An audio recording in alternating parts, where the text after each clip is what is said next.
Hello everyone, welcome back to the channel. I hope आप सभी बहुत ही अच्छे होंगे। और अगर आप क्लास 10 बिहार बोर्ड के स्टूडेंट हैं और 2026 बिहार बोर्ड एग्जामिनेशन में पार्टिसिपेट करने जा रहे हैं तो आपके लिए चैनल रोशनी पब्लिकेशन क्लास 10 के नाम से भी एक हमारा चैनल है, जहाँ पे हम आपके एग्जाम प्रिपरेशन के लिहाज से वीडियोस पोस्ट कर रहे हैं, प्रीवियस ईयर क्वेश्चंस डील करवा रहे हैं और भी ऑब्जेक्टिव के क्वेश्चंस आएंगे। और इस चैनल पे तो सारे चैप्टर्स की पढ़ाई हो रही है और वीडियोस पोस्टेड हैं, तो हर सब्जेक्ट के हर चैप्टर की वीडियोस आपको यहाँ पे मिल जाएंगे। फ्री में कंटेंट अवेलेबल है, तो प्लीज़ इसका फ़ायदा उठाएं, अपने फ्रेंड्स के साथ शेयर करें इन वीडियोस को। और आज की हमारे वीडियो की अगर हम बात करें तो ये वीडियो है पॉलिटिकल साइंस चैप्टर 4 का। उसका हम कर रहे क्वेश्चन आंसर। तो लोकतंत्र की उपलब्धियां हमने ऑलरेडी कंप्लीट कर लिया। एक्सप्लेनेशन वीडियो इसका पोस्टेड है, 2 पार्ट्स में मैंने इस चैप्टर को पढ़ाया, छोटा सा चैप्टर था। तो अब इसका क्वेश्चन आंसर हम देख लेते हैं। तो लोकतंत्र की उपलब्धियां क्या क्या थी, ये हमने इस चैप्टर में पढ़ी कि कैसे राजनीतिक, सामाजिक और आर्थिक तौर पर जिस देश में लोकतंत्र है वहाँ पे क्या हो रही है, कौन कौन से फायदे आए, क्योंकि वो एक लोकतांत्रिक देश है तो उसकी वजह से क्या क्या रिजल्ट्स देखने को मिलते हैं उन देशों में, इसके बारे में हमने इस चैप्टर में पढ़ा था। तो बिना किसी देरी के क्वेश्चन आंसर की शुरुआत कर लेते हैं। तो आपके बुक्स में जितने भी क्वेश्चन आंसर हैं वो हम करेंगे डील। तो इस वीडियो में हम देख लेंगे सारे लॉन्ग आंसर टाइप क्वेश्चंस, ठीक है। तो फर्स्ट क्वेश्चन से स्टार्ट करते हैं। लोकतंत्र किस तरह उत्तरदायी एवं वैध सरकार का गठन करता है। लोकतंत्र जिन देशों में है उन देशों में कैसे उत्तरदायी और वैध सरकार, मतलब सरकार ऐसी हो जो जवाबदेह हो, और वैध सरकार मतलब जो नियम कानून के तहत बनती है वो सरकार, ठीक है। उस तरह की सरकार का, उस तरह की गवर्नमेंट का कैसे गठन होता है लोकतांत्रिक देशों में। तो लोकतंत्र का सबसे बड़ा योगदान यह है कि ऐसी सरकार का निर्माण करता है जो जनता के प्रति क्या होती है, उत्तरदायी होती है, कानून के अधीन होती है तथा पूर्णतः वैध होती है, ठीक है। लोकतंत्र का सबसे बड़ा योगदान ही है ये। लोकतांत्रिक देशों में सबसे ज्यादा आप बोल सकते हैं कि अगर किसी देश में लोकतंत्र है तो वहां पे चुनाव कैसे होते होंगे, वहां पे सरकार कैसी बनती होगी। तो चुनाव पारदर्शी होते हैं, सरकार उत्तरदायी होती है, सभी कानून के अधीन होते हैं, और जो गवर्नमेंट वहां बनती है वो क्या होती है, पूरी तरह से कानून के अधीन, कानून के तहत बनती है। संविधान में जो नियम दिए गए उन नियमों के अधीन बनती है, ठीक है। तो लोकतंत्र किसी भी अगर देश में है तो वहाँ की सरकार वहाँ की जनता के प्रति क्या होती है, उत्तरदायी होती है, ठीक है। और वहाँ की सरकार पूरी तरह से वैध होती है। तो लोकतांत्रिक व्यवस्था में सरकार की शक्ति जनता से प्राप्त होती है, इसलिए उसका दायित्व होता है कि वह जनता की अपेक्षाओं और समस्याओं के प्रति संवेदनशील रहे। तो लोकतांत्रिक देशों में जनता ही क्या करती है, सरकार का गठन करती है। जनता के ही प्रतिनिधि सरकार का, शासन व्यवस्था का हिस्सा होते हैं। तो उनका ये दायित्व है, अगर आपको जनता चुनती है तो आपका ये दायित्व है कि आप क्या करेंगे, उनकी जो अपेक्षाएं हैं, उनकी जो मांग है और उनकी जो ज़रूरतें हैं उसका ध्यान रखेंगे, और साथ ही साथ उनकी जो समस्याएं हैं उनको भी खत्म करने की कोशिश करेंगे, ठीक है। तो लोकतांत्रिक व्यवस्था में यही होता है, क्योंकि जनता चुनती है अपने प्रतिनिधि को, तो वो प्रतिनिधि जनता के प्रति उत्तरदायी होता है। तो इसके कई महत्वपूर्ण कारण हैं कैसे ये उत्तरदायी और वैध सरकार बनती है। इसके कई महत्वपूर्ण कारण हैं। तो पहले कारण से हम स्टार्ट करते हैं, चुनावों के माध्यम से जनता का नियंत्रण। तो जनता का क्योंकि नियंत्रण होता है, ठीक है, चुनावों के माध्यम से जनता किस प्रतिनिधि को चुनेगी, किस पॉलिटिकल पार्टी को जिताएगी, उस पर नियंत्रण किसका है, जनता का है, क्योंकि जनता ही वोट देके चुनती है अपने प्रतिनिधियों को। तो इससे, इस व्यवस्था से क्या होता है, लोकतंत्र में सरकार नियमित, स्वतंत्र और निष्पक्ष चुनावों के द्वारा चुनी जाती है। तो जब निष्पक्ष चुनाव होंगे, स्वतंत्र और नियमित चुनाव होंगे, ठीक है, हर 5 साल के बाद चुनाव हमें देखने को मिलते हैं, तो जनता के हाथ में क्या होता है, नियंत्रण रहता है पूरी शासन व्यवस्था का। इससे 2 बातें सुनिश्चित होती है, जनता जिन प्रतिनिधियों को पसंद नहीं करती उन्हें अगले चुनाव में वो बदल सकती है। जीतने के लिए नेताओं को जनता के बीच जाकर काम करना पड़ता है। तो नियमित चुनाव होते हैं, इससे क्या होता है, आप सरकार की जवाबदेही बनती है कि अगर वो अपने इस काल में, उसने चुनाव के बाद जब जीता है तो अपने इस काल में, शासन काल में उसने काम नहीं किया, तो अगले बार फिर चुनाव में सरकार को सवाल पूछेगी जनता, ठीक है।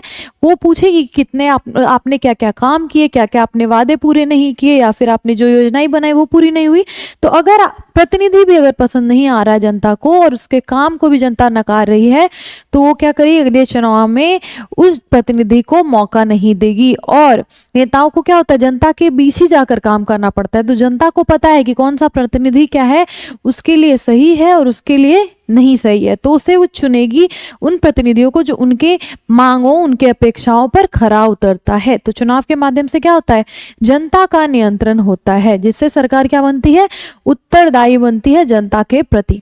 दूसरा है, संविधान और कानून सरकार को सीमित करते हैं। कैसे, जो सरकार है ये वैध होती है, कानून के तहत होती है, कानून के अंदर होती है। तो संविधान है, कानून है, ये सरकार को क्या करता है, लिमिट में रखने में मदद करता है, उनके पावर्स को लिमिट में रखने में, ठीक है। लोकतंत्र में सरकार मनमानी नहीं कर सकती। आप मनमानी, कोई भी सरकार है, गवर्नमेंट है, वो कोई भी योजनाएं लागू अपने मर्जी से नहीं कर सकती, कोई भी डिसीजन अपने मर्जी से नहीं ले सकती। यहाँ पे शासन व्यवस्था में हमारे क्या है, सांसद हैं, विधायक हैं और भी न्यायपालिका हमारी, सब मिलके किसी डिसीजन को बनाने में मदद करती है, ठीक है। तो उसके हर निर्णय पर संविधान, न्यायपालिका, स्वतंत्र संस्थानों की कानूनी निगरानी रहती है। जैसे ह्यूमन राइट्स की बात कर ले तो ह्यूमन राइट्स कमीशन है, या फिर अलग संस्थाएं हैं जो देखती है किसी के अधिकारों का हनन ना हो, या फिर गलत नीति या योजनाएं लागू ना हो जाए, ठीक है। तो संविधान भी नजर रखता है, न्यायपालिका भी नजर रखती है, और हमारे स्वतंत्र कुछ संस्थान भी हैं अलग अलग, जो क्या करते हैं, सरकार की नीति योजनाओं पर नजर रखते हैं, निगरानी करते हैं, ताकि सरकार क्या है, कानून के अंदर काम करे, मनमानी ना करे, जवाबदेही बनी रहे। इससे सुनिश्चित होता है कि सरकार किसी भी नागरिक के अधिकारों का उल्लंघन ना कर सके। उदाहरण के लिए हम देखें कि कैसे किसी के अधिकारों का हनन नहीं होगा, किसी भी नागरिक के अधिकारों का हनन नहीं होगा। तो कोई भी नीति अदालत में चुनौती, किसी भी नीति को, ठीक है, कोई भी नीति सरकार ने बनाया उसे अदालत में चुनौती दी जा सकती है। मतलब किसी को अगर वो नीति नहीं पसंद आ रही, किसी वर्ग, किसी समुदाय के लोगों की भावनाओं को ठेस पहुंच रही है, या फिर उन्हें सही नहीं लग रहा, उनके लिए फायदेमंद नहीं होगी वो नीति, तो वो न्यायालय में जाके उसे चुनौती दे सकते हैं। तो अवैध निर्णय या असंवैधानिक कानून तुरंत रोके जा सकते हैं। तो अगर वहां पे जहां पे चुनौती दी जा रही है अदालतों में, अगर उसने इस नीति को क्या बोला कि ये अवैध है, ये जो निर्णय है वो सही नहीं है, ठीक है, तो वो निर्णय लागू नहीं हो सकते। या फिर कोई कानून बना जो असंवैधानिक है, संविधान में जो बातें लिखी गई उसके खिलाफ है, तो वो नीतियां लागू नहीं होंगी, उसे रोका जा सकता है, ठीक है। तो सरकार अपनी मर्जी नहीं चला सकती, अपनी मर्जी जनता पर नहीं थोप सकती, ठीक है। तो इससे सरकार कानून आधारित अर्थात वैध शासन चलाती है। तो सरकार क्या है, कानून, न्यायपालिका की नजर में है, संविधान की नजर में है। तो इससे क्या होता है, वो कानून के आधार पर अपने निर्णय, डिसीजंस को लेती है, जिससे वो क्या करती है, उसकी शासन व्यवस्था वैध बनती है, ठीक है। और सरकार उत्तरदायी किस तरह से बनती है, क्योंकि जनता उस पर नजर रखती है। जनता हर साल, जिस साल चुनाव होते हैं उस समय वो जनता सवाल पूछती है, जिसकी वजह से सरकार जिम्मेदार बनती है। तो सरकार क्या है, कानून और सरकार के अंदर है, उस तरह से सीमित होता है उसका पावर जो है, वो मनमानी नहीं कर सकती। और सरकार पे जनता की क्योंकि नजर है, जनता क्या है, जागरूक अगर होती है तो वो सवाल पूछेगी, वो अपने अधिकारों का हनन नहीं होने देगी, इससे सरकार क्या बनेगी और उत्तरदायी बनती है। नेक्स्ट क्या है, प्रेस, मीडिया एवं जनता का दबाव, ये थर्ड रीजन है। क्या है, थर्ड रीजन, जिससे प्रेस, मीडिया एवं जनमत का दबाव कहते हैं। तो प्रेस क्या है, अखबार जो आ गए, जिससे प्रेस हो गया अखबार, मीडिया हो गए सोशल मीडिया की बात, या फिर टीवी, या फिर जो भी मीडिया जिससे आपको इन्फॉर्मेशन मिल रहा है, तो वो हो गया मीडिया। और जनमत क्या हो गया, जो जनता देती है वोट और उसके बाद जो उसका रिजल्ट आता है वो जनमत हो गया। तो इन सभी का दबाव भी सरकार पे होता है। तो लोकतंत्र में मीडिया, सोशल मीडिया और सिविल सोसाइटी सरकार की गतिविधियों पर लगातार नजर रखती है। तो मीडिया के द्वारा, सोशल मीडिया के द्वारा, प्रेस के द्वारा, जो सिविल सोसाइटीज हैं जो क्या होती हैं, सरकार की गतिविधियों पर नजर रखने का काम करती हैं। ठीक है, ये क्या करती हैं, सरकार जो भी निर्णय ले रहे हैं, सरकार जो भी काम कर रहे हैं उस पे नजर रखने में मदद करती है, जिससे क्या होता है, सरकार उत्तरदायी बनती है, जवाबदेह बनती है, गलतियां ना हो निर्णयों को लेने में, या फिर कोई त्रुटि ना हो, कोई गलत निर्णय ना ले ले सरकार, डिसीजन, कोई योजना ऐसी ना हो जिससे किसी एक वर्ग या फिर कोई क्लाइमेट की बात कर ले उसे नुकसान पहुंचे। तो इस तरह की जो सोसाइटीज है वो सरकार की योजनाओं और डिसीजंस पर नजर रखती हैं। जनता की समस्याएं और शिकायतें खुलकर सामने आती हैं मीडिया और प्रेस के द्वारा, या फिर सोशल मीडिया के द्वारा लोग क्या करते हैं, अपने जो बात है उसको सबके सामने रखते हैं, सरकार के सामने रखते हैं, उसकी आलोचना करते हैं। ठीक है, तो जिससे जनता की समस्याएं और शिकायतें सबके सामने खुलकर आती हैं, इससे सरकार को अपने निर्णय सुधारने पड़ते हैं। आए दिन आप देखते होंगे, अगर कोई पोस्ट वायरल हो जाती है, अगर कोई सड़क खराब है उससे रिलेटेड कोई पोस्ट वायरल हो गई, कोई बोल रहा है कि ये सड़क इतनी खराब है, 5 साल से ये सरकार है, 10 साल से ये सरकार है, तो आप देखोगे उसका इतना असर होता है कि तुरंत वो रोड ठीक करवा दिया जाता है। तो ये कैसे होता है, सोशल मीडिया पे जो प्रेजेंस है लोगों का, ठीक है, उसके वजह से सरकार पे दबाव पड़ता है। तो वो क्या होता है, सरकार अपनी नीतियां तुरंत सुधारने लगती है, अपने निर्णय तुरंत सुधारने लगती है। तो अगर उदाहरण हम लें, किसी घोटाले के सामने आने पर मीडिया दबाव बनाती है, जनता विरोध करती है और सरकार जांच शुरू करती है। इस प्रकार लोकतंत्र पारदर्शिता सुनिश्चित करता है। तो बहुत बार आपने देखा होगा कि कोई घोटाला ऐसे पता चला, ठीक है, सामने आया, किसके थ्रू, मीडिया के थ्रू। ठीक है, तो मीडिया क्या करेगी, अब उस घोटाले को पूरा उसकी जांच पड़ताल करेगी, सरकार पे दबाव बनाएगी कि जांच हो उस घोटाले से रिलेटेड। जनता भी उस सरकार का विरोध करेगी, उस घोटाले से रिलेटेड जो भी पर्सन होगा उसका विरोध करेगी, और सरकार फिर उस पूरे घोटाले की जांच शुरू करेगी, और जो भी आरोपी होते हैं वो पकड़े जाते हैं। और ये क्या, एक तरह से सरकार पर दबाव बनाती है। कौन, प्रेस है, मीडिया है, जनमत है, जनता का जो मत है वो आपको सोशल मीडिया पे देखने को मिलेगा। जनता के जो मांग है, डिमांड्स हैं, समस्याएं हैं, वो आपको सोशल मीडिया पे देखने को मिलती है। ये सब मिलके क्या करते हैं, लोकतंत्र को पारदर्शी बनाने में मदद करते हैं। ठीक है, तो कोई भी अपनी मनमानी ना करे सरकार, या फिर गलत नीतियां अगर किसी पे थोप ना दे सरकार, इन सब में मदद कौन करता है, हमारा प्रेस, मीडिया और जनमत भी मदद करता है। इससे सरकार को उत्तरदायी, पारदर्शी, वैध बनने में मदद मिलती है, या फिर उस पे दबाव पड़ता है कि वो उत्तरदायी बनी रहे और वो क्या रहे, कानून के तहत काम करे।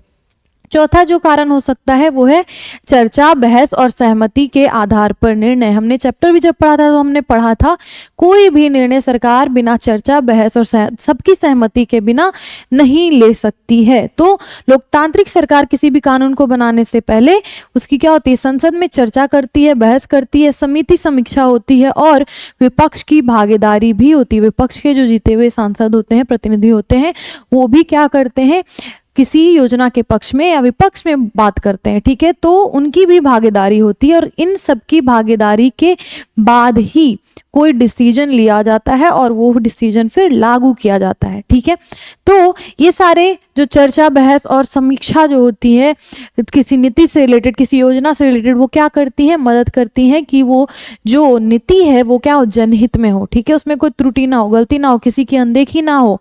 तो ये चर्चा, बहस और सहमति के आधार पर जो निर्णय होता है, ये मदद करता है कि सोच समझकर निर्णय लिए जाएं, उचित और वैध हो निर्णय। तो उदाहरण के लिए, यदि किसी नीति पर असहमति हो तो विपक्ष और समितियां उसमें सुधार कराती हैं। इससे नीतियां जनता के हित में बनती है। तो मान लीजिए अगर कोई नीति सरकार ने लागू करना चाहिए और उस पर क्या हो, विपक्ष ने क्या किया, सवाल खड़े किए कि ये तो इस वर्ग के लोगों के लिए, इस क्षेत्र के लोगों के लिए हानिकारक हो सकता है, तो इसके लिए आप क्या करें, तो सरकार को क्या करना पड़ेगा, जवाब देना पड़ेगा या फिर अपनी नीतियों में सुधार करना पड़ेगा। तो ये क्या है, जनता के हित में ही बात है, जनता के बेहतरी के लिए बात है। तो चर्चा, बहस और सहमति के आधार पर जो निर्णय लिए जाते हैं वो भी सरकार को उत्तरदायी और उनके निर्णयों को वैध, कानून के तहत काम करने के लिए मदद करते हैं।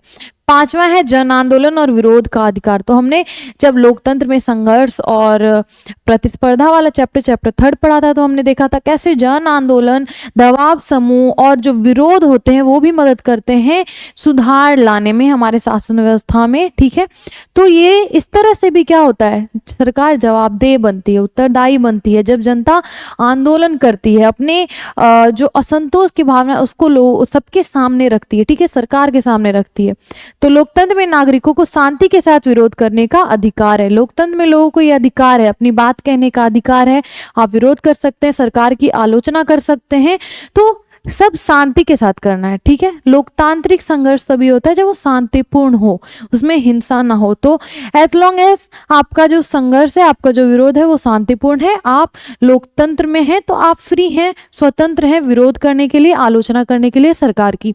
तो जब जनता किसी मुद्दे पर असंतुष्ट होती है, उसको नहीं लगता कि ये उनके हित में काम हो रहा है या फिर विकास सही तरीके से हो रहा है या फिर भ्रष्टाचार बहुत बढ़ गया, तो वो क्या होती है, असंतुष्ट होती है और सरकार को जब सरकार के प्रति वो विरोध करती है, क्योंकि असंतुष्ट है तो वो विरोध अपना दिखाएगी, वो अपना असंतोष दिखाएगी, तो सरकार को उसकी बात सुननी पड़ती है। जन दबाव जब उन पे पड़ता है और जब जनता विद्रोह करने लगती, संघर्ष करने लगती है, आंदोलन करने लगती है, लोग सड़कों पे आ जाते हैं, तो सरकार को उनकी बात सुननी ही पड़ती है। जनमत जो होगा उसके तहत आपको काम करना पड़ेगा। उदाहरण के लिए छात्र आंदोलन हमने देखा था, बहुत सारे आंदोलनों का उदाहरण, किसान आंदोलन को हमने पढ़ा, महिला संगठनों ने भी बहुत सारे आंदोलन के, विद्रोह के, संघर्ष के, तभी जाके अभी क्या हो रहा है, उनकी प्रतिनिधित्व बढ़ी है हमारे शासन व्यवस्था में और हर क्षेत्र में।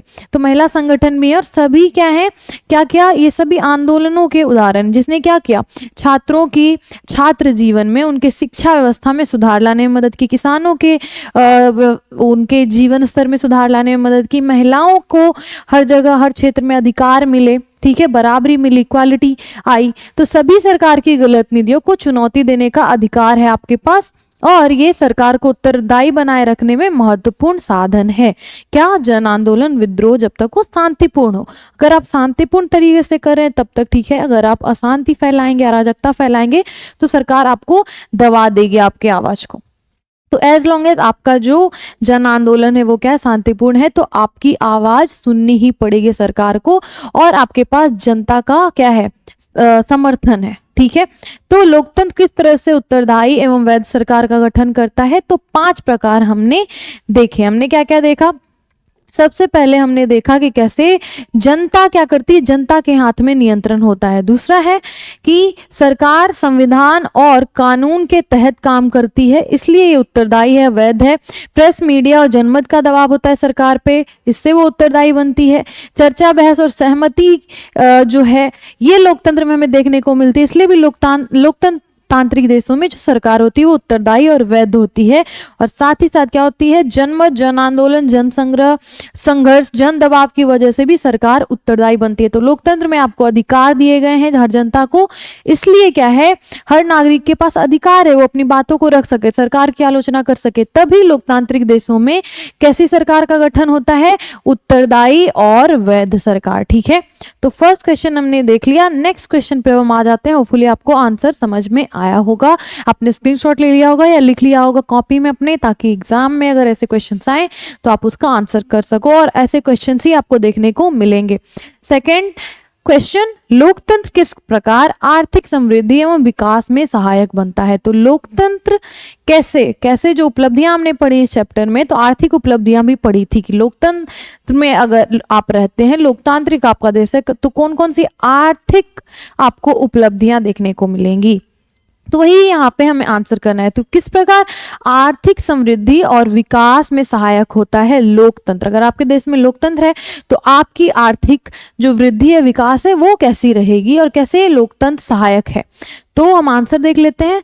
लोकतंत्र का उद्देश्य सिर्फ सरकार बदलना नहीं है, बल्कि ऐसा वातावरण भी बनाना है जिससे देश का आर्थिक विकास, समृद्धि और नागरिकों के जो जीवन स्तर है उसमें सुधार हो सके। लोकतंत्र क्या है, जनता का है शासन, जनता के लिए है शासन। तो इसमें क्या है, जो इसका एसेंस है, जो इसका मोटो है लोकतांत्रिक देशों का, कि वो क्या करती है, पूरे देश के आर्थिक विकास में, समृद्धि में और नागरिकों के जीवन स्तर को सुधारने की ओर काम करना चाहती है, ठीक है।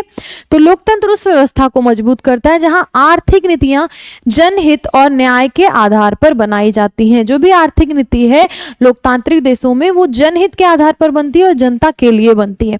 इस प्रकार लोकतंत्र कई तरीकों से आर्थिक विकास एवं समृद्धि को बढ़ावा देता है। जब आप लोगों के जीवन स्तर को सुधारने में, उनके विकास में काम करेंगे, तो आप देश की भी अर्थव्यवस्था को एक तरह से सुधारने में मदद करेंगे।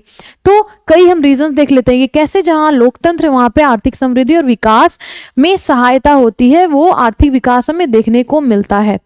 तो पहला, लोकतांत्रिक देशों में ज्यादातर स्थिर एवं पूर्वानुमानित सरकार होती है। ठीक है, स्थिर सरकार होती है वहां पे। ठीक है, लोकतांत्रिक देशों में जब जनता किसी पार्टी, किसी प्रतिनिधि को जनमत देकर चुनती है, अगर वो अच्छा काम करता रहे तो क्या होगा, बार बार जनता उसे ही चुनेगी। या फिर जब बदलाव भी होता है, एक पॉलिटिकल पार्टी से दूसरे पॉलिटिकल पार्टी के हाथ में शासन व्यवस्था जाती है, तो वो शांतिपूर्ण तरीके से होता है, क्योंकि जनमत को ही माना जाएगा।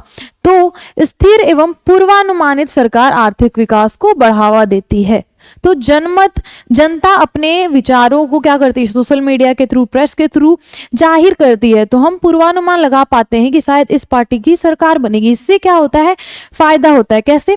तो लोकतंत्र में सरकार संविधान, कानून या जनता की इच्छा से संचालित होता है। ये तो हम अभी तक हमने चैप्टर पढ़ा तो हमें समझ में आया कि लोकतंत्र में सरकार कैसे चलती है, संविधान के आधार पर, कानून के आधार पर और जनता की जो इच्छा होती है, जनमत जो होता है उसके आधार पर। तो ऐसी सरकारें स्थित, पूर्वानुमेय तथा विश्वसनीय होती हैं। तो जो ऐसी सरकारें होती हैं जो संविधान के तहत चलती हैं, जनमत के तहत चलती हैं, वो स्थिर होती हैं। पूर्वानुमेय होती है, मतलब हमें पता होता है कि वो किस विचारधारा वाली है, तभी जनता ने उसे चुना है। ठीक है, तो हमें पता होता है कैसा काम करेगी वो, या फिर पूर्वानुमान हम कुछ लगा पाते हैं उनके बारे में। और विश्वसनीय भी होती है, क्योंकि ऐसी सरकारें क्या है, हमें पता है जवाबदेह है, उत्तरदायी है, वैध है, तो वो जनता के हित में काम करेगी। तो विश्वास बढ़ता है लोगों का इस सरकार पे। या फिर बाहरी मान लीजिए कोई कंपनियां हैं, ऐसे लोकतांत्रिक देशों में ही वो अपना पैसा लगाना चाहेगी जहां पे सरकार स्थिर हो, या फिर जो राजनीतिक जो वातावरण है वो स्थिर हो। तो विदेशी निवेशक जो हैं, अगर वो ऐसे वातावरण वाले देशों में निवेश करना पसंद करते हैं जहां पे लंबे अवधि तक क्या है, एक ही सरकार चल रही है, या फिर जो आर्थिक योजनाएं हैं, मान लीजिए एक ही सरकार अगर लंबे समय तक चल रही है तो उसकी जो योजनाएं हैं वो चलती रहेंगी, इससे योजनाओं में रुकावट नहीं आएगी। जब तक सरकार बदलती नहीं है तो योजनाएं भी लगभग सेम ही रहती हैं, एक तरह की रहती है। तो इससे क्या होता है, काम में, विकास में क्या होती है, बाधाएं नहीं आती है, अड़चन नहीं आती है। तो लोकतांत्रिक देशों में स्थिर सरकार और पूर्वानुमानित सरकार के वजह से विदेशी निवेशक भी क्या होते हैं, अट्रैक्ट होते हैं ऐसे देशों में, अपना पैसा लगाते हैं। तो ये क्या मदद करता है, आर्थिक विकास में मदद करता है लोकतांत्रिक देशों की। नेक्स्ट, जनता की जरूरतों पर आधारित आर्थिक नीतियां। आर्थिक नीतियां कैसी होती है, जनता की जो जरूरतें होती है उसके आधार पर बनाई जाती हैं। ठीक है, तो लोकतंत्र में सरकार जनता की इच्छा और समस्याओं के अनुसार अपनी नीतियां बनाती हैं। जैसे कार्यक्रम क्या है, अगर मान लीजिए आप किसी लोकतांत्रिक देश का उदाहरण लीजिए, वहां पे गरीबी ज्यादा है, गरीब जो लोग हैं वो गरीबी होते जा रहे हैं, तो यहाँ पे ऐसे कार्यक्रम चलेंगे, गरीबी हटाओ कार्यक्रम, रोजगार लोगों को दिया जाएगा, ग्रामीण विकास पे ध्यान दिया जाएगा। जैसे भारत है, 80% जनसंख्या कहाँ रह रही है, ग्रामीण भारत में रह रही है, गाँवों में रह रही है, तो गाँव पे आप ध्यान देंगे, गाँव के विकास में, तो ऑलरेडी पूरे भारत पे आपने एक तरह से ध्यान दे दिया, पूरे देश का विकास होगा। तो ग्रामीण विकास की बात हो रही है, शिक्षा और स्वास्थ्य पे खर्च हो रहा है, शिक्षा पे आप खर्च करेंगे तो रोजगार लोगों को ज्यादा बेटर मिलेगा। ठीक है, इससे रोजगार योजनाओं में भी फायदा होगा, और स्वास्थ्य अगर लोगों का बेटर होगा तभी वो क्या कर पाएंगे, काम कर पाएंगे, अच्छी शिक्षा ले पाएंगे। ठीक है, तो ये सारी योजनाएं हैं वो क्या बन रही है, जनता के जरूरतों के आधार पर बन रही हैं। तो अगर जनता की जो जरूरतें हैं उस पर आप फोकस करेंगे तो जनता क्या होगी, सशक्त बनेगी। जनता क्या होगी, वो अपना फायदा, उनका फायदा होगा, जनता का फायदा होगा। तो जैसे जैसे उनकी आर्थिक स्थिति बेहतर होगी, देश की भी आर्थिक स्थिति बेहतर होती जाएगी। तो लोकतांत्रिक देशों में जनता की जरूरतों के आधार पर जब आर्थिक नीतियां बनती हैं तो पूरे देश के विकास में, आर्थिक विकास में मदद करती हैं। तो इससे विकास का लाभ क्या होता है, अधिक लोगों तक पहुंचता है। जब आप ढेर सारी योजनाएं चलाते हैं, सभी तरह की जनता वर्ग, सभी तरह के वर्ग के लोगों को, नागरिकों को आप लेके अगर बनाते हैं अपनी योजनाएं, तो विकास क्या होता है, अधिक लोगों तक पहुंचता है। अब जैसे आपने महिलाओं की बात कर ली, बूढ़े वृद्धों की बात कर ली, और अब रोजगार में युवाओं की बात कर ली, तो सभी वर्ग के लोगों का विकास हो रहा है। तो इससे विकास का लाभ अधिक लोगों तक पहुंचता है और पूरे देश पे एक तरह से इम्पैक्ट इसका पड़ता है। तो जितने ज्यादा लोग तक आप पहुंचोगे, विकास पहुंचेगा, तो देश का भी उतना ही ज्यादा विकास होगा। तो उदाहरण के लिए मनरेगा जैसी योजनाएं ग्रामीण रोजगार को बढ़ाती हैं। गांव में रोजगार कैसे बढ़ा? मनरेगा की योजना शुरू की गई, सभी को डेली काम, डेली दैनिक भत्ता देने की बात की गई, रोजगार सभी को मिलने की बात की गई। इससे क्या हुआ? उनके जीवन स्तर, आर्थिक स्तर में क्या हुआ? बेहतरी आया। ठीक है, वो अच्छे होने लगे। उन्हें, अगर आप किसी को डेली पैसा दे रहे हो, डेली उन्हें काम मिल रहा है, तो उनकी क्या होगी? आर्थिक स्थिति बेहतर होगी। साथ ही साथ उन्हें शिक्षा लेने में मदद मिलेगी, स्वास्थ्य उनका बेहतर होगा। ठीक है, तो ये सारी योजनाएं मिलकर क्या करती है? पूरे देश के विकास में मदद करती हैं। उज्ज्वला योजना जैसे चलाई गई, जनधन खाते बनाए गए। ठीक है, ये सारी योजनाओं ने क्या किया? आर्थिक रूप से विकास किया, साथ ही साथ सामाजिक विकास भी किया। तो जब समाज के कोई किसी क्षेत्र में विकास आएगा तो वो पूरे क्षेत्र, देश के विकास पे इम्पैक्ट डालता है। तो इन सारी योजनाओं ने क्या किया?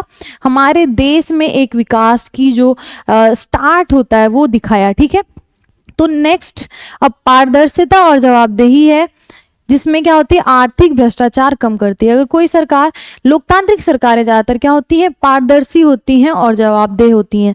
तो जब नजर, क्योंकि अभी हमने पहले वाले क्वेश्चन में देखा था, क्या होती है? बहुत सारी संस्थाएं, हमारी न्यायपालिका, जनता नजर रखती है किस पे? सरकार पे, उसके काम पे, उसके खर्चों पे।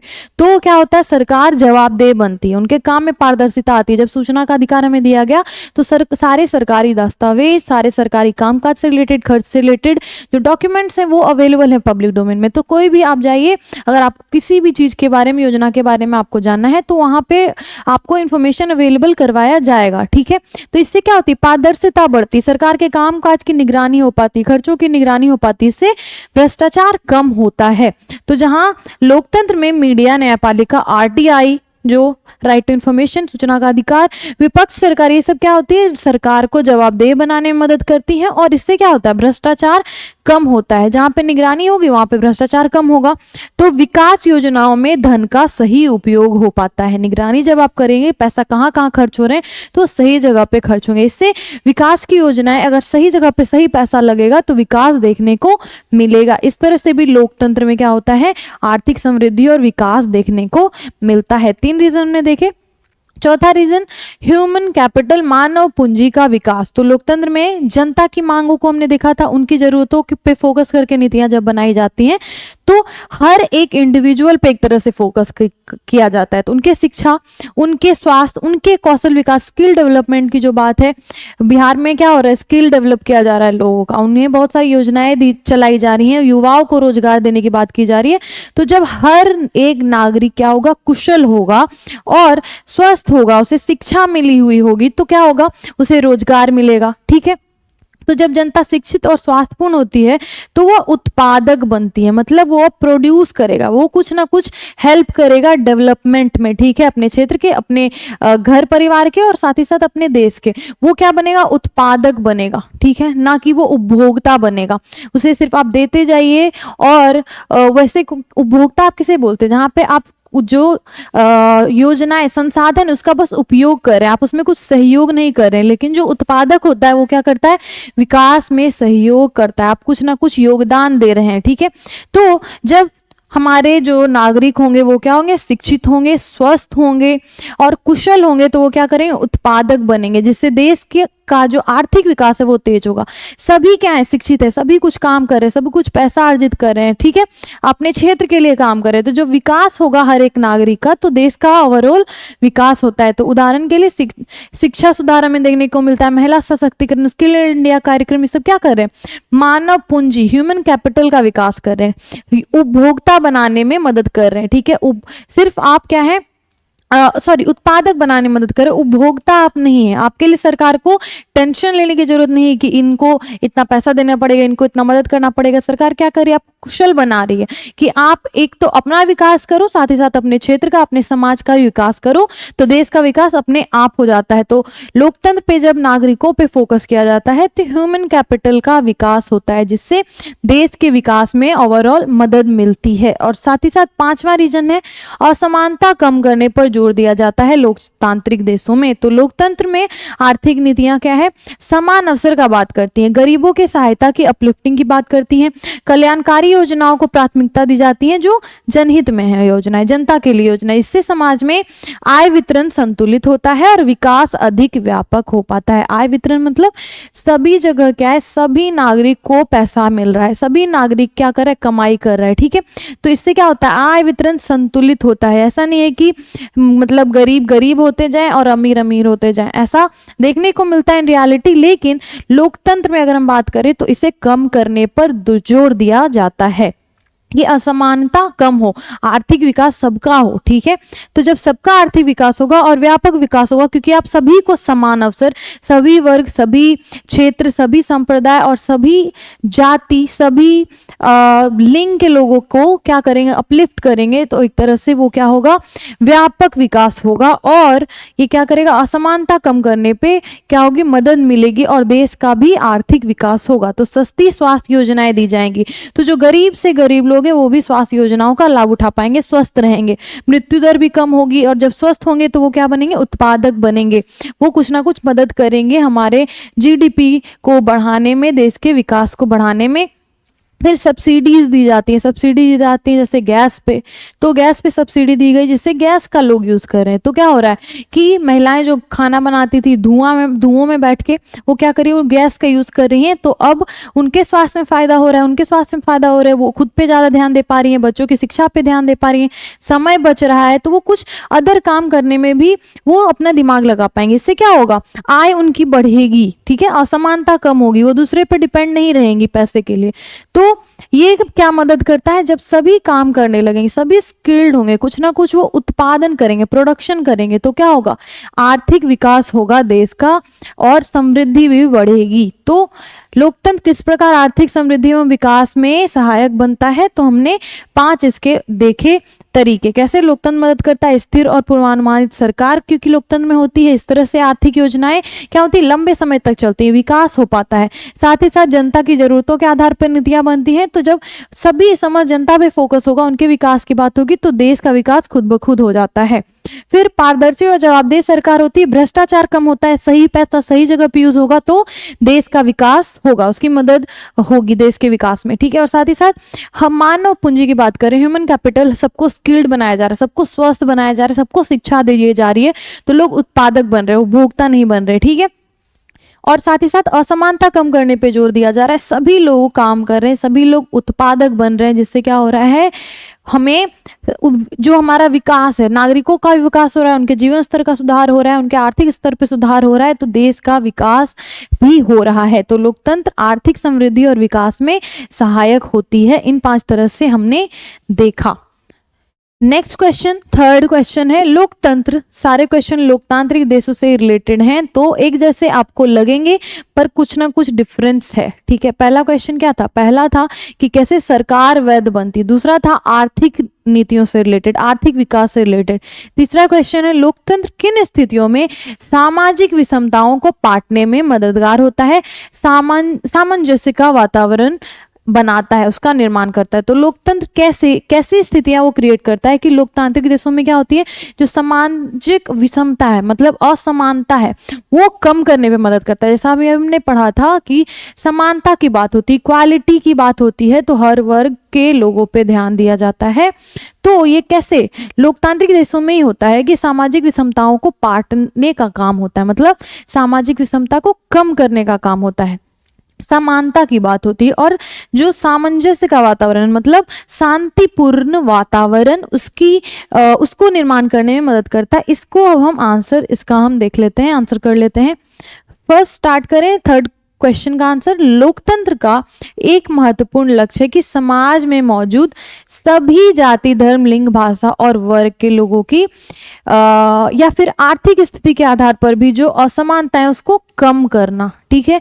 लोकतंत्र में हर नागरिक को समान अधिकार दिए गए हैं। आप क्या है, समान हैं। तो समान है तो कैसे समान है, तो आप किसी भी जाति के हो, धर्म के हो, लिंग के हो, भाषा आप कोई भी बोलते हो, किसी भी आप आर्थिक स्थिति में, आर्थिक वर्ग में भी आप कहीं भी आते हो, आप गरीब हो अमीर हो, आप कानून के आगे क्या है, इक्वल है, इक्वल बिफोर लॉ। कानून के आगे आप क्या है, संविधान के आगे आप समान हैं। तो ये सामाजिक विषमता को कम करने के लिए किया गया है और सभी नागरिकों को समान अवसर देने की बात की जाती है। लोकतांत्रिक व्यवस्था ऐसे कई अवसर और परिस्थितियां प्रदान करती हैं जो सामाजिक विषमताओं को घटाती हैं, समरस का वातावरण बनाती हैं या फिर सामंजस्य का वातावरण बनाती है। तो क्या ऐसी स्थितियां हैं, क्या लोकतांत्रिक व्यवस्था में ऐसा होता है कि उससे क्या होता है, असमानताओं को कम करने में मदद मिलती है। तो पहला है समान अधिकारों का संवैधानिक संरक्षण लोकतंत्र में प्रत्येक नागरिक को। तो लोकतंत्र में प्रत्येक नागरिक को संविधान के तहत समान अधिकार दिए गए हैं, ये बोला जा रहा है। तो कौन कौन से अधिकार है लोकतांत्रिक देशों में संविधान के थ्रू, तो समानता का अधिकार है, सभी क्या है, समान है। स्वतंत्रता का अधिकार है, आप अपने किसी भी भाषा में बात कीजिए, किसी भी धर्म को प्रैक्टिस कीजिए, ठीक है, ये अधिकार आपको दिए गए हैं। साथ ही साथ धार्मिक स्वतंत्रता, किसी भी धर्म को आप फॉलो कर सकते हो, किसी भी संप्रदाय से आप जुड़ सकते हो, ये अधिकार आपको है। भेदभाव से सुरक्षा, आपके साथ कोई डिस्क्रिमिनेशन नहीं कर सकता, किसी भी आपके भाषा के आधार पर, जाति के आधार पर, आपके पैसे से रिलेटेड या फिर आप गरीब अमीर हैं इससे भी जुड़ा कोई भी, आपके रंग के आधार पर, आपके लिंग के आधार पर कोई भी भेदभाव नहीं कर सकता। तो ये सारे अधिकार हमें दिए गए हैं संविधान में, या फिर लोकतांत्रिक देशों में नागरिकों के पास ये सारे अधिकार हैं। तो ये क्या करते हैं, प्रत्येक नागरिक को समान अधिकार देते हैं, समान अपॉर्चुनिटी देते हैं, जिससे क्या होती है, सामाजिक विषमता नहीं होती है, सामाजिक समानता बढ़ती है, ठीक है। नेक्स्ट है सेकंड हमारा जो रीजन है कि लोकतंत्र में कैसे आप जो समानता है उसकी बात कर रहे हैं, विषमता को खत्म करने की बात कर रहे हैं। तो पहले हमने देखा कैसे संविधान में सभी नागरिक को समान अधिकार दिए गए हैं, ठीक है। उसके बाद हम देखेंगे सामाजिक न्याय पर आधारित नीतियां। तो यहाँ पे समाज के हर वर्ग के हित के नजर में, हित को देखते हुए ही नीतियां बनाई जाती हैं, ठीक है। किसी एक वर्ग की सिर्फ बात नहीं होती, सारे नागरिक के मांगों और उनके जरूरतों के आधार पर नीतियां बनाई जाती हैं। तो लोकतांत्रिक सरकारें कमजोर वर्गों के उत्थान के लिए विशेष नीतियां बनाती हैं। तो अगर जब आप बात करोगे कि हर वर्ग पे ध्यान देना है, तो पहले आपको जो कमजोर वर्ग हैं उसको, जो आप बोल सकते हैं ऐसे वर्ग हैं जो क्या है, ठीक ठाक है, मिडिल लेवल पे आप हो सकते हैं, ज्यादा कोई रिच भी नहीं है, मतलब ज्यादा एबल भी नहीं है और उसके पास बहुत पावर है, ऐसा भी नहीं, पर मिडिल लेवल, जहाँ पे अच्छे खाने की व्यवस्था, अच्छे रहने की व्यवस्था है, उन्हें रोजगार उन्हें मिल रहा है, शिक्षा मिल रही है, तो इस पे पहले लाना होगा। तो जो गरीब वर्ग हैं उसके उत्थान की बात की जाती है, उनके लिए नीतियां बनाई गई हैं, जैसे आरक्षण दिया गया है, छात्रवृत्ति योजनाएं हैं, रोजगार योजनाएं हैं, महिला विकास कार्यक्रम, ये सब हमने अच्छे से जब चैप्टर पढ़ा था तो समझा था। तो प्लीज जाके आप चैप्टर का वीडियो जरूर देखें। यहाँ बस क्वेश्चन आंसर कर रहे हैं, तो हम क्वेश्चन में क्या क्या हमें, आंसर में क्या क्या हमें डालनी है चीजें, वो मैं बता रही हूँ। लोकतांत्रिक सरकारें कमजोर वर्गों के उत्थान के लिए विशेष नीतियां बनाती हैं, उसमें है आरक्षण, छात्रवृत्ति, रोजगार योजनाएं, महिला विकास कार्यक्रम, जिससे सभी वर्ग के उत्थान की बात हो रही है। या फिर जो पिछड़े लोग हैं उनको क्या करना है, समाज के अगले वर्ग में लाना है, मतलब जो विकास की धारा है उसमें सबको जोड़ना है। तो इन नीतियों से समाज में शोषित जो वर्ग है, जिनका शोषण हुआ है, जिनकी क्या है, इतिहास को अगर आप उठा के देखोगे तो उनका बहुत शोषण हुआ, उनके पास वो अधिकार नहीं थे, उन्हें वो अधिकार दिए गए, समान अवसर दिए गए, आरक्षण के द्वारा, छात्रवृत्ति के द्वारा, योजनाओं जो बहुत सारी उनके द्वारा। इससे क्या होती है, विषमता कम होती है, ठीक है। इससे विषमता मतलब असमानता कम होती है। तो उदाहरण के लिए SC ST OBC आरक्षण ने शिक्षा और नौकरियों में समान पहुंच दी, सबको SC ST OBC वाले वर्ग के जो लोग थे उन्हें भी शिक्षा व्यवस्था में समान अवसर देने की बात की गई। तो पहले उनके पास क्या था, बहुत सारे जॉब्स वो नहीं कर सकते थे, या फिर उन्हें शिक्षा व्यवस्था से हटा दिया जाता था, ठीक है, छुआछूत की जो बात होती है। तो ये सारी जो चीजें थी, अगर उन्हें सामना करना पड़ा तो अभी उन्हें क्या किया जा रहा है, अपलिफ्ट किया जा रहा है। कैसे, तो उन्हें आरक्षण दिया जा रहा है कि आप अगर इतना मार्क्स भी लाओगे आपको ये जॉब मिलेगा। तो इससे क्या हो रहा है, वो प्रतिनिधित्व कर पा रहे हैं अपने लोगों का, अपने क्षेत्र के लोगों का, अपने वर्ग के लोगों का, और उन्हें शिक्षा और नौकरियां मिल रही हैं, जिससे उनका आर्थिक विकास भी हो रहा है, सामाजिक रूप से भी वो विकसित कर रहे हैं, विकास हो रहा है उनका, ठीक है। तो सामाजिक न्याय पर जब आधारित नीतियां बनती हैं, सभी वर्गों को समान मानकर जब नीतियां बनती हैं या फिर सभी वर्गों को समान अवसर देने के लिए नीतियां बनती हैं, तो ये क्या करेगी, सामाजिक विषमता को कम करने में मदद करेगी। थर्ड क्वेश्चन, जनता की भागीदारी और महत्व, आवाज को महत्व। तो सभी जनता जो है, सब सारी जो जनता है, सभी नागरिक की भागीदारी हो लोकतंत्र में और सभी की आवाज को इंपॉर्टेंस दिया जाए।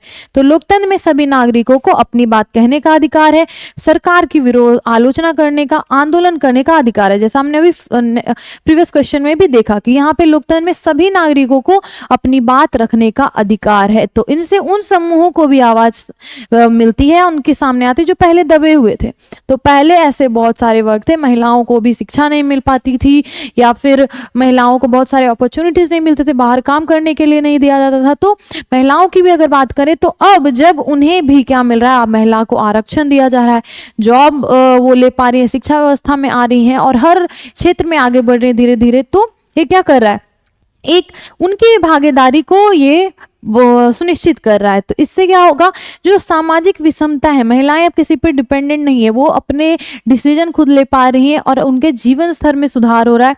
तो ये सब क्या करती है, इससे लाभ क्या है, तो महिलाएं, मजदूर, अल्पसंख्यक, पिछड़े वर्ग के जो लोग हैं, इन सभी को अपनी मांगों को रखने में मदद मिलता है और सरकार उन पर क्या करती है, उनके मांगों को सुनती है, उनकी जरूरतों को सुनती है। तो जब जनता की भागीदारी और सभी जितने भी लोग हैं, सभी नागरिक की बातों को सुना जाएगा, तो इससे भी सामाजिक विषमता कम होगी। क्योंकि अगर आप अपनी समस्याओं को रख पाओगे लोगों के सामने, तभी उसका क्या होगा, समाधान निकलता है। तो अगर पहले ये अपॉर्चुनिटी अवसर था ही नहीं कि आपकी बातें कोई सुने, आपको सुना ही नहीं जा रहा था आपकी आवाज को, लेकिन अब आपको प्लेटफॉर्म दिया जा रहा है, अब आपको अपॉर्चुनिटी दिए जा रहे हैं जहां पे आप अपनी आवाज रख सकते हैं, विरोध कर सकते हैं अगर आपके हित में कोई चीज नहीं है। तो इससे क्या होगा, सामाजिक विषमता, असमानता को मिटाने में मदद मिलती है। नेक्स्ट, बहुलवाद और विविधता का सम्मान। बहुलवाद, प्लूरलिज्म, मतलब यहाँ पे विविधता की बात की जा रही है कि यहाँ पे बहुत सारे बहुदल हैं या फिर बहुत सारे विचारधारा वाले लोग हैं और क्या है, विविधता है, बहुत तरह की भाषाएं बोली जाती है, बहुत तरह के धर्म फॉलो किए जाते हैं, बहुत तरह के रिचुअल्स फॉलो किए जाते हैं। तो इससे भी लोग अलग अलग जाति, भाषा, धर्म और संस्कृति जो है अलग अलग, बहुत सारी विविधता है हमारे देशों में, तो सभी का सम्मान होता है। ठीक है, समान सम्मान आप देते हैं सभी को। तो इससे भी क्या होता है, सामाजिक विषमताओं को घटाने में मदद मिलती है। तो भारत में क्या है, सभी धर्म, भाषाएं और समुदाय क्या करती है, लोकतंत्र में बराबरी के साथ स्वीकार किए जाते हैं, कोई भी ऊपर नीचे नहीं है, सभी धर्म इक्वल है, सभी समुदाय के लोग इक्वल हैं और सभी को समान अधिकार हैं। तो यह वातावरण सामाजिक समरसता को जन्म देता है। जब आप सबको साथ में लेके चलोगे तो सभी क्या होंगे, उनमें क्या होगी, असंतोष की भावना नहीं पैदा होगी, वो विद्रोह नहीं करेंगे, वो एक साथ शांतिपूर्वक तरीके से जिएंगे क्योंकि सभी बराबर हैं। कहाँ पे विद्रोह होता है, कहाँ पे असंतोष होता है, जब किसी को आप नीचे दबा दोगे, किसी को बहुत ज्यादा अपॉर्चुनिटीज मिल रही है, असमानता जहाँ होती है वहां, जब आप सभी को समान अपॉर्चुनिटी दोगे तो इन्वायरमेंट कैसा होगा, शांतिपूर्ण होगा, सामंजस्य वाला होगा, सभी एक साथ रह पाएंगे। तो बहुलवाद और विविधता का सम्मान ये भी क्या करता है, सामाजिक विषमताओं को घटाने में, असमानताओं को घटाने में मदद करता है। ये सिर्फ आपको लोकतांत्रिक देशों में देखने को मिलेगा जहां पे सभी नागरिक क्या हैं, कानून के नजर में, संविधान के नजर में बराबर हैं। फिर कानून की नजर में सब बराबर है, लोकतंत्र में क्या है, रूल ऑफ लॉ है, ये पांचवा रीजन है। तो कानून की नजर में क्या है, सब बराबर है, सब पे सेम कानून लागू होता है। तो कोई भी कितना भी बड़ा व्यक्ति, बहुत पावर है उसके पास, ठीक है, या फिर पॉलिटिकली क्या है, वो हमेशा जीता है, उसके घर में कोई ना कोई मुखिया है या फिर कोई ना कोई मुख्यमंत्री रह चुका है, बहुत पावर है उसके पास, लेकिन फिर भी वो क्या है, एक गरीब व्यक्ति है जो मान लीजिए रिक्शा चलाता है, तो वो दोनों बराबर है, कानून जो होगा वो सेम लागू होगा सब पे। तो कानून की नजर में कोई कितना भी बड़ा व्यक्ति हो, कानून से ऊपर नहीं है, सबके लिए यहाँ पे समान लॉ है।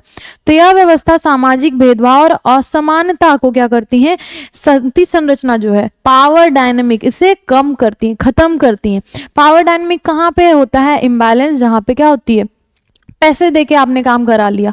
लेकिन लोकतंत्र में क्या बात है, किया जाता है कि सभी समान है, यहाँ पे लॉ के अकॉर्डिंग आप चलोगे, आपका पैसा, आपका पावर आपको डिफरेंट नहीं बनाता है, कानून के नजर में सब समान है। तो ये एसेंस है किसका, लोकतांत्रिक देशों का, ठीक है, जहाँ पे डिक्टेटरशिप होती है वहां पे डिक्टेटर का मन चलता है, वहां पे तानाशाही तानाशाह जो उसका मन चलेगा, उसके वो जिसे फेवर करता होगा, जिस वर्ग के लोगों का, उसकी बात सुनी जाएगी। तो लोकतांत्रिक देशों में क्या होता है, यहाँ पे कानून की नजर में भी सब समान है और साथ ही साथ समाज में भी सबको समानता मिली हुई है, जिससे क्या होता है, सामाजिक विषमताओं को पाटने में, खत्म करने में, असमानता को खत्म करने में मदद मिलती है। और क्या होता है, फिर सामंजस्य का भी वातावरण क्रिएट होता है, लोग एक साथ खुश होकर रहते हैं शांतिपूर्ण तरीके से। तो ये 5 हमने रीजंस देखे, जिसमें हमने देखा कि लोकतंत्र में क्यों, लोकतंत्र कैसे स्थितियां देता है जिससे सामाजिक असमानता, विषमता को खत्म करने में मदद मिलती है, सामंजस्य बना रहता है। तो ये सारे रीजंस हमने देखे। 4th क्वेश्चन हम देख लेते हैं, जिसमें 4 स्टेटमेंट्स दिए गए, मुद्दे दिए गए, जिसपे आपको बताना है कि क्या लोकतांत्रिक व्यवस्था ने सफलता पाई है उसमें या फिर असफल रहे हैं। तो चौथा क्वेश्चन जिसमें है कि लोकतांत्रिक व्यवस्थाओं ने निम्नांकित किन मुद्दों पर सफलता पाई है। तो पहला मुद्दा है राजनीतिक असमानता को समाप्त कर दिया है। तो क्या जो लोकतांत्रिक व्यवस्था है, लोकतांत्रिक जो देश, उसमें राजनीतिक असमानताएं हैं या ये समाप्त हो गई। तो आंसर अब हम देख लेते हैं। तो लोकतंत्र की सबसे बड़ी उपलब्धि है कि इसने समाज में मौजूद राजनीतिक असमानता, पॉलिटिकल इनइक्वालिटी को काफी हद तक समाप्त कर दिया है। ठीक है, पूरी तरह से नहीं पर काफी हद तक समाप्त कर दिया है। जो आगे हो सकता है कुछ सालों में वो पूरी तरह से इक्वालिटी आ जाए। तो लोकतंत्र से पहले सत्ता केवल कुछ वर्गों जैसे राजा, कुलीन, जाति विशेष या अमीरों के हाथों में केंद्रित होती थी। जहाँ पे लोकतांत्रिक देश नहीं थे, लोकतांत्रिक व्यवस्था नहीं थी, वहां पे या तो मान लीजिए राजाओं का चलता होगा, उनके परिवार, उनके अंदर में शक्तियां रहती होंगी, या फिर कुलीन जिनके पास पैसे हैं, या फिर जो ऐसे लॉ एडमिनिस्ट्रेशन में है, ठीक है, राजाओं के अंडर काम करने वाले लोग, उनके हाथों में रहता था। किसी जाति विशेष के हाथ में रहता था, मान लीजिए किसी देश में किसी जाति विशेष का राजा है, किसी जाति विशेष का गवर्नमेंट है, तो उसकी बात सुनी जाएगी। तो ऐसे जो सिस्टम थे, या फिर पैसे वाले को बात सुनती, कैपिटलिस्टिक जो देश होते हैं वहां पे क्या होता है, पैसे वाले जो बिजनेसमैन होते हैं या फिर एंटरप्रेन्योर्स होते हैं, उनकी बातें सुनी जाती है, उनके ध्यान में रखकर नीतियां बनाई जाती है। तो ये क्या होगा, वो तो अपना फायदा बस देखेंगे, इससे जो जनहित में जो काम होना है वो नहीं हो पाएगा। तो लोकतंत्र ने क्या किया, इन सभी की क्या की, इन सभी का जो राज था उसे खत्म किया। और यहाँ पे राज किसका आया, हाथ किनके हाथ में आई पूरी शासन व्यवस्था, जनता के हाथ में। ठीक है, तो जनता के हाथ में जब आई तो आम लोगों का शासन हुआ और निर्णयों पर आम लोगों का प्रभाव बढ़ा। तो इन सभी का जब शासन होता था तो आम लोगों का कोई भी प्रभाव नहीं होता था नीतियों पे, लेकिन लोकतांत्रिक देशों में जनता के हाथों में शक्ति है। लोकतंत्र ने इस स्थिति को बदल दिया, राजनीतिक समानता, पॉलिटिकल इक्वालिटी की नींव रखी। तो पॉलिटिकल इक्वालिटी कैसे आई, तो पहले सभी नागरिकों को समान मतदान अधिकार दिए गए। पॉलिटिकल इक्वालिटी कैसे आएगी, सभी नागरिक को समान मतदान का अधिकार है, वो किसी को भी चुन सकते हैं, उनका वोट क्या है, एक तरह का है, बराबर है वोट, कोई नहीं है अमीर है तो इसका वोट ज्यादा मायने रखेगा, ऐसा नहीं है। तो सभी नागरिकों को समान मतदान अधिकार दिए गए। ठीक है, नेक्स्ट, सभी नागरिक को समान मतदान अधिकार, सत्ता तक पहुंच का समान अवसर, कोई भी आप खड़े हो सकते हैं चुनाव में, सभी नागरिकों को यह अधिकार दिया गया है कि आप चुनाव में खड़े हो सकते हो, आप अपने क्षेत्र, अपने विचारधारा, अपने लोगों का प्रतिनिधित्व कर सकते हो, तो आप सत्ता तक पहुंचने का अवसर सभी के पास है। भेदभाव विरोधी कानूनों ने राजनीतिक असमानता कम की। ठीक है, तो राजनीतिक असमानता कैसे कम हुई, राजनीति में आप किसी भी तरह के डिस्क्रिमिनेशन को फेस नहीं करोगे। यहाँ पे सभी, आप किसी भी वर्ग से हो, किसी भी जाति से हो, किसी भी तरह की भाषा बोलते हो, इससे फर्क नहीं पड़ता, आपको सत्ता तक पहुंचने का समान अवसर दिया गया। भेदभाव विरोधी कानून बने हैं, आपको ऐसे आपके साथ डिस्क्रिमिनेशन, भेदभाव नहीं हो सकता है। तो सभी लोगों को क्या मिली, समान अवसर मिल रहा है, समान अपॉर्चुनिटी मिल रहा है। आरक्षण और विशेष प्रावधानों से भी अभी हमने जो देखा था कि कैसे सभी वर्ग को, महिलाओं को आरक्षण दिया गया, SC ST OBC को, जाति वाले लोगों को आरक्षण दिया गया, जिससे क्या मिले, उन्हें समान अवसर मिले। ठीक है, तो समान अवसर मिला जब उनको, तो राजनीति में भी उन्हें समान अवसर मिला, राजनीति में भी उन्होंने समान मतदान अधिकार दिए गए, उन्हें आप खड़ा हो सकते, प्रतिनिधित्व कर सकते, ये सारे अधिकार दिए गए। और साथ ही साथ स्वतंत्र चुनाव प्रक्रिया ने सभी को समान राजनीतिक शक्ति दी। यहाँ पे क्या है, स्वतंत्र तुरंत चुनावी प्रक्रिया होती है, वैध चुनावी प्रक्रिया होती है, कानून के तहत होती है, तो कानून की नजर में सब इक्वल है, तो सभी को समान राजनीतिक शक्ति दी। यहाँ पे क्या है, कोई भी मुख्यमंत्री बन सकता है, कोई भी क्या है पॉलिटिकल पार्टी के सबसे बड़ा लीडर बन सकता है। यहाँ पे कोई भी फेवरेटिज्म नहीं होता, या फिर आप इस जाति को तो आपको फायदा नहीं मिलेगा, आपके पास इतने पैसे तो आपका फायदा नहीं मिलेगा। आपको अपने स्किल को के ऊपर, आपको अपने क्वालिटी के ऊपर आप डिपेंड करता है कि आप कितना ऊपर जाओगे।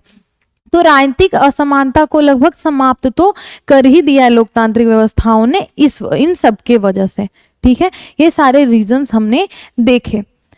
तो क हमने समझ लिया, क जो कथन था कि कैसे राजनीतिक समानता को खत्म किया है लोकतांत्रिक व्यवस्था ने।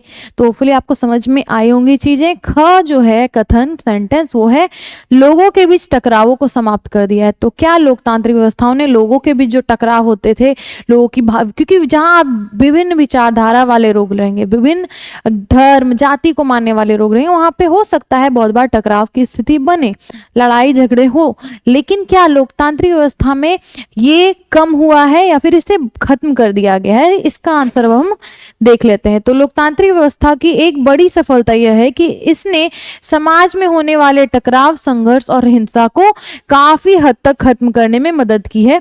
लोकतंत्र ऐसी व्यवस्था देता है जिसमें लोग अपने मतभेदों को संवाद, चर्चा, कानून और शांतिपूर्ण माध्यमों से हल कर सकते हैं। ठीक है, नीचे यहाँ पे बताया गया है कि क्या क्या तरीका दिया गया है लोकतांत्रिक देशों में जिससे क्या होती है, टकराव की स्थिति कम उत्पन्न होती है। तो संवाद और समझौते के माध्यम से समस्याओं का हल, यहाँ पे आप बैठिए, बात कीजिए, बहस को खत्म कीजिए। ठीक है, कानून और संविधान क्या सबके लिए समान है, कानून की नजर में आप सब समान है, तो यहाँ पे टकराव की स्थिति कम उत्पन्न होती है। अगर आप कानून के सर में जाएंगे, कानून आपको एक नजर से देखेगा, कोई भी फेवरेटिज्म नहीं है, कोई भी बायसनेस नहीं है। इससे क्या होगा, फायदा होता है कि इसमें लोगों के बीच सही तरह से न्याय पहुंचता है, तो टकराव की स्थिति कम होती है। अल्पसंख्यकों और कमजोर वर्गों को सुरक्षा प्रदान की गई। अल्पसंख्यकों के अपलिफ्टिंग पे काम होता है, उनके अल्पसंख्यक जो कहीं किसी क्षेत्र की अगर बात कर लें, तो यहाँ पे मान लीजिए किसी धर्म को मानने वाले लोग कम है, किसी संप्रदाय, किसी विचारधारा को मानने वाले लोग कम है, तो वहाँ पे उन्हें कुछ ज्यादा अधिकार दिए जाते हैं, या फिर उनको सुरक्षा की बात की जाती है, उस पर फोकस किया जाता है, ताकि वो क्या हो, उनकी आवाज न दबाई जाए, या फिर उनके ऊपर कोई ऐसा भेदभाव, डिस्क्रिमिनेशन ना हो। तो इसकी भी ध्यान रखी जाती है किसमें, लोकतांत्रिक व्यवस्था में।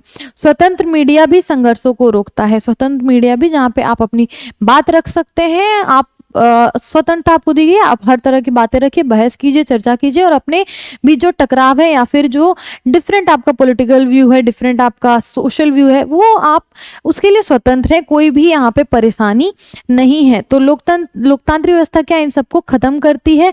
तो हाँ, इन सब की वजह से खत्म करती है यहाँ पे, क्योंकि कानून की नज़र में सब सेम है। यहाँ पे आप बात कीजिए, संवाद कीजिए, चर्चा बहस कीजिए, इसके लिए आप फ्री हैं। तो इन सब की वजह से लोगों के बीच टकरावों को समाप्त करने में मदद मिलती है। यहाँ पे सभी धर्म, वर्ग, सबको समान अवसर दिए जा रहे हैं, अपॉर्चुनिटी दिए जा रहे हैं, भेदभाव कम करने पे काम हो रहा है, और सभी को समान नजर से देखा जा रहा है, तो टकराव की स्थिति कम पैदा होती है। तो ख भी हमने देख लिया कि कैसे लोकतांत्रिक व्यवस्था में हेल्प मिलती है लोगों के बीच के जो टकराव है उसे खत्म करने में और सामंजस्य को बढ़ाने में, मतलब शांतिपूर्ण व्यवस्था बनाए रखने में। ग है जो कथन, थर्ड कथन, बहुमत समूह और अल्प समूह के साथ एक सा व्यवहार करता है। तो क्या लोकतांत्रिक देशों में जो बहुमत समूह है, मतलब ज्यादा संख्या में कोई संप्रदाय वाले लोग हैं, या फिर बहुमत है मतलब एक जैसे विचारधारा वाले लोग ज्यादा हैं, या फिर अल्प समूह है जहां पे मान लीजिए एक जैसी विचारधारा वाले लोग कम है, तो अल्प समूह बहुमत समूह के साथ क्या एक जैसा व्यवहार होता है लोकतांत्रिक देशों में? इसमें सफलता मिली है। तो हाँ, लोकतंत्र की महत्वपूर्ण विशेषता यही है कि समाज में जो मेजॉरिटी में लोग हैं, बहुमत में जो लोग हैं, या फिर माइनॉरिटी में जो लोग हैं, अल्पसंख्यक लोग हैं, सभी को एक दृष्टि से देखा जाता है। उन्हें समान सम्मान दिया जाता है, न्यायपूर्ण, उन्हें न्यायपूर्ण तरीके से उनके पास भी अवसर पहुंचते हैं, सम्मानजनक व्यवहार सुनिश्चित करता है। लोकतंत्र केवल बहुमत की सरकार नहीं है, लोकतंत्र में केवल बहुमत वालों की बात नहीं होती, बल्कि ऐसी व्यवस्था जहां पे बहुमत निर्णय लेता है। बहुमत मान लीजिए अगर किसी पॉलिटिकल पार्टी को मिली, निर्णय वो लेगा, लेकिन उस निर्णय में अल्पसंख्यक अधिकारों की रक्षा की जाती है। विपक्ष अगर कम नंबर में, विपक्ष भी क्या कर रहा है, डिसीजन मेकिंग में पार्टिसिपेट करता है। ठीक है। तो फर्स्ट हम रीजन देख सकते हैं, संविधान अल्पसंख्यकों के अधिकारों की स्पष्ट रूप से रक्षा करता है। संविधान में ही अल्पसंख्यकों को उनके अधिकारों की रक्षा की बात की गई है, ठीक है, ताकि उनकी आवाज है वो पहुंचे, उन्हें इक्वल अपॉर्चुनिटी मिले, ठीक है, उन्हें एक समानता की नजर से देखा जाए, सम्मान दिया जाए, ठीक है। बहुमतवाद नहीं बल्कि बहुमत का शासन प्लस अल्पसंख्यकों का संरक्षण, उनके रक्षा, उन्हें सम्मान देने की बात की जा रही है, ठीक है, उनके सेफ, उनके लिए एक एनवायरनमेंट क्रिएट करने की बात हो रही है। स्वतंत्र न्यायपालिका अल्पसंख्यकों को न्याय देती है। यहाँ पे स्वतंत्र न्यायपालिका है, वो सबको एक दृष्टि से देखती है, तो कोई भी आप अल्पसंख्यक हो, बहुमत वाले वर्ग से आते हो, फर्क नहीं पड़ता। अल्पसंख्यक आयोग और मानवाधिकार आयोग सुरक्षा प्रदान करती है, उनके लिए अलग आयोग बनाए गए जो उनके हितों की रक्षा करती है, उनके विकास पे काम करती है, ताकि उन्हें समान अवसर मिले, समान अपॉर्चुनिटीज मिले और उनका समान विकास हो। तो बहुमत समूह और अल्प समूह के साथ एक सा व्यवहार कर पाने में क्या लोकतांत्रिक व्यवस्था सफल हुई है? तो हाँ, बहुत हद तक सफल हुई है। ये इसकी एक विशेषता ही है कि यहाँ पे सबको एक नजर से देखा जाता है। लास्ट ये क्वेश्चन है जहां पे हम देख रहे हैं इस वीडियो में कि क्या बोला जा रहा है, लोकतांत्रिक व्यवस्थाओं में समाज के आखिरी पंक्ति में खड़े लोगों के बीच आर्थिक पैमाना को कम कर दिया है। क्या जो समाज की आखिरी पंक्ति में लोग खड़े हैं, अंतिम छोर पे जो लोग हैं, क्या उन तक भी आर्थिक व्यवस्था पहुंची है? क्या उनका भी आर्थिक स्तर बेहतर हुआ है? इसकी बात की जा रही है। तो समाज के आखिरी पंक्ति में खड़े लोगों के बीच आर्थिक पैमाना क्या किया गया? कम कर दिया गया है, ये पूछा गया। इसका आशय क्या है? इस लाइन से हम क्या समझ रहे हैं कि सरकार और समाज दोनों ने मिलकर ऐसे प्रयास किए हैं जिससे अत्यंत गरीब, वंचित, शोषित और समाज पर हाशिए पर रहने वाले लोगों की आर्थिक स्थिति में सुधार आया। लोकतांत्रिक देशों में क्या होता है, जो समाज की आखिरी पंक्ति में लोग हैं, मतलब सबसे पिछड़े, सबसे शोषित, सबसे गरीब वर्ग के लोग, ठीक है, ऐसे लोगों के आर्थिक विकास की बात की जाती है लोकतांत्रिक देशों में। तो उनके आर्थिक स्थिति में सुधार की बात की जाती है। पहले अमीर और गरीबों के बीच जो बहुत बड़ा अंतर था, जो हमें गैप देखने को मिलता है, अमीर अमीर होते जा रहे हैं, गरीब गरीब होते जा रहे हैं, या फिर गरीबों के पास अपॉर्चुनिटी ही नहीं है कि वो अपनी आर्थिक व्यवस्था में सुधार कर सके, तो इस पे फोकस किया जाता है कि उनके पास भी अवसर पहुंचे, शिक्षा पहुंचे, रोजगार पहुंचे, ताकि उनकी आर्थिक स्थिति में सुधार हो सके। वह विभिन्न सामाजिक आर्थिक योजनाओं, शिक्षा के प्रसार, स्वास्थ्य सुविधाओं और रोजगार के अवसर दिए जा रहे हैं, कल्याणकारी योजनाएं, नीतियां चलाई जा रही है, जिसके कारण ये जो अंतर था गरीबों और अमीरों के बीच, वो धीरे धीरे घटने लगा है, ठीक है। आर्थिक स्थिति में उनके सुधार हो रहा है। हमारे क्या बढ़ रहा है, हमारी जीडीपी का विकास हो रहा है, साथ ही साथ जो है आप देख रहे होंगे ये जो स्तर होता है, तो जो अंतर था, डिफरेंस था गरीबों में और अमीरों में, वो धीरे धीरे क्या हो रहा है, घटने लगा है इन सारी योजनाओं की वजह से। यहाँ पे जो सामाजिक आर्थिक नीतियां चलाई गई हैं, सुधार नीतियां, उसकी वजह से क्या हो रहा है, आप देखोगे जो हमारा बिलो पॉवर्टी लाइन में जो लोग थे, गरीबी रेखा के नीचे जो लोग थे, वो क्या हो रहे हैं, धीरे धीरे कहाँ पे आ रहे हैं, गरीबी रेखा से ऊपर आ रहे हैं। यहाँ पे 3 जो वर्ग होते हैं, उच्च वर्ग, मध्यम वर्ग और जो सबसे लास्ट में आया, उससे क्या हो रहे हैं, लोग मध्यम वर्ग में आ रहे हैं। तो यहाँ पे मिडिल क्लास जो फैमिली है उनकी नंबर बढ़ रही है, मिडिल क्लास फैमिलीज की नंबर बढ़ रही है। इसका मतलब क्या है, गरीबी रेखा से नीचे वाले लोग तो ऊपर आ रहे हैं। इससे पता चलता है कि उनका भी आर्थिक विकास हो रहा है। जैसे जैसे मिडिल क्लास में जो लोग हैं उनके नंबर्स बढ़ रहे हैं, तो इससे पता चल रहा है कि भारत में जो अंतिम छोर पे जो लोग हैं उस तक भी पहुंच रही है सारी योजनाएं, नीतियां, और उनका भी स्तर सुधर रहा है। तो इसका मतलब है कि समाज के वो लोग जिन्हें लंबे समय तक अवसरों से वंचित रखा गया, वो कौन से लोग थे, जो शोषित थे, समाज में सबसे पिछड़े लोग थे, जिनके साथ भेदभाव हुआ है, तो अब वो मुख्य धारा में शामिल हो रहे हैं, ठीक है। अब वो समाज की जो मुख्य धारा है उसमें शामिल हो रहे हैं, उन्हें भी समान अवसर, समान शिक्षा, समान स्वास्थ्य व्यवस्था दी जा रही है, जिससे वो एक तरह की लाइफ आप जी पाओगे, और फिर अपॉर्चुनिटीज क्योंकि सेम है तो विकास भी सिमिलर हो पाएगा। उनकी आय, जीवन स्तर, शिक्षा और चिकित्सा सुविधाएं दी जा रही है, उन्हें सामाजिक स्थिति में भी उनके सुधार हो रहा है। तो लोकतंत्र में ये सारी व्यवस्थाएं हैं जो मदद करती हैं क्या, बांटने में, जो गैप है, ठीक है, उसे खत्म करने में मदद करती है। तो समाज की आखिरी पंक्ति में खड़े जो लोग हैं उनके भी जो आर्थिक व्यवस्था थी, आर्थिक स्तर थी, उसमें सुधार लाने की बात हुई। किसके, किन देशों में? लोकतांत्रिक व्यवस्थाओं में ये हमें देखने को मिलता है। तो 4 कथन थे जो हमने किए कि लोकतांत्रिक व्यवस्थाओं में सफलता क्या मिली है। तो सफलता पूरी हद तक नहीं मिली थी, चारों में हम यही बात बोलेंगे, पर क्या हो रही है, कोशिश जारी है, बहुत काफी हद तक किया भी गया है काम। इसमें भी जब हम लास्ट क्वेश्चन की बात करें, इसमें भी क्या हो रहा है, हमने देखा मिडिल क्लास में जो लोग हैं वो उनके नंबर्स बढ़ रहे हैं, तो कहीं ना कहीं क्या हो रहा है, सुधार हो रहा है, पर अभी भी कोशिश जारी है। नेक्स्ट, समाज की आर्थिक पंक्ति में जो लोग खड़े हैं उसमें क्या है, आर्थिक संसाधनों की बेहतर पहुंच है, सरकारी सहायता के द्वारा उनके जीवन को बेहतर बनाने में ध्यान दिया जा रहा है। आर्थिक समानता कम होने से समाज में संतुलन और समानता को बढ़ाने में मदद मिल रही है।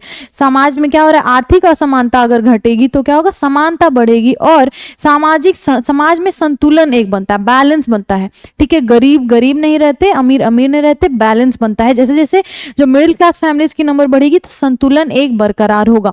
इससे सामाजिक न्याय, अवसरों की समानता, लोकतांत्रिक मूल्यों को मजबूती मिलती है। लोकतांत्रिक मूल्य है कि सब तक पहुंचे जो योजनाएं हैं, नीतियां हैं, सबकी भागीदारी हो लोकतांत्रिक देशों में। जब हाशिए पर खड़े लोगों, मतलब हाशिए पर खड़े लोग वैसे लोग जो गरीब हैं, वंचित है, शोषित हैं, ऐसे लोगों को बोलते हैं, तो उनकी आर्थिक स्थिति सुधरती है तो पूरा समाज अधिक मजबूत, स्थिर और सहयोगी बनता है विकास में। यह स्थिति बताती है कि समाज आर्थिक रूप से अधिक समावेशी और न्याय संगत दिशा में आगे बढ़ रहा है। समावेशी, इंक्लूसिव, मतलब सबका विकास हो रहा है, ठीक है, और ये न्याय संगत है, लोकतांत्रिक है। तो लास्ट क्वेश्चन यही था जो हमने कर लिया कंप्लीट।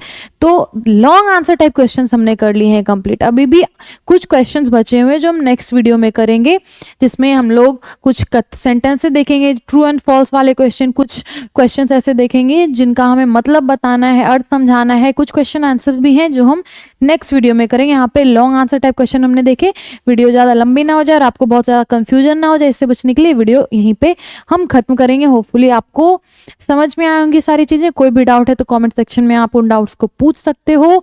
नेक्स्ट हम बात कर लेते हैं रोशनी पब्लिकेशन के सोशल मीडिया हैंडल्स की। तो व्हाट्सएप में भी आप हमें कांटेक्ट कर सकते हैं, फॉलो कीजिए हमारे इंस्टाग्राम को, हमारे ग्रुप से जुड़िए टेलीग्राम पे, और साथ ही साथ हमारा ऐप भी अवेलेबल है रोशनी पब्लिकेशन के नाम से। उस ऐप को भी आप डाउनलोड कर सकते हैं, हेल्पफुल साबित होगी आपके लिए।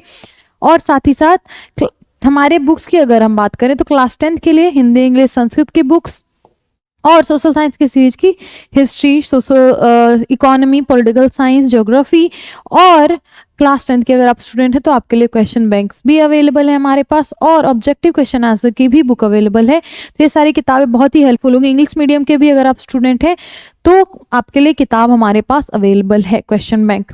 क्लास 9th के भी स्टूडेंट हिंदी, इंग्लिश, संस्कृत की बुक, साथ ही साथ 11th 12th के लिए भी हिंदी और इंग्लिश की बुक्स अवेलेबल है। तो इन किताबों को आप चेकआउट कर सकते हैं किसी भी ऑनलाइन प्लेटफॉर्म जैसे कि अमेजोन या फ्लिपकार्ट पे, या फिर विजिट कीजिए हमारा ऑफिशियल वेबसाइट rosnipublication.com। वहाँ पे ये सारी किताबें अवेलेबल मिलेंगी, वहाँ से आप परचेस कर सकते हो, आपके घर तक किताबें पहुँचा दी जाएंगी। या फिर आप किसी भी नज़दीकी अपने बुक स्टोर तक जाइए, वहाँ पे अगर आप रोशनी पब्लिकेशन के कैप्टन सीरीज की किताब मांगोगे किसी भी क्लास की तो आपको वहाँ पे होपफुली अवेलेबल मिलेंगी।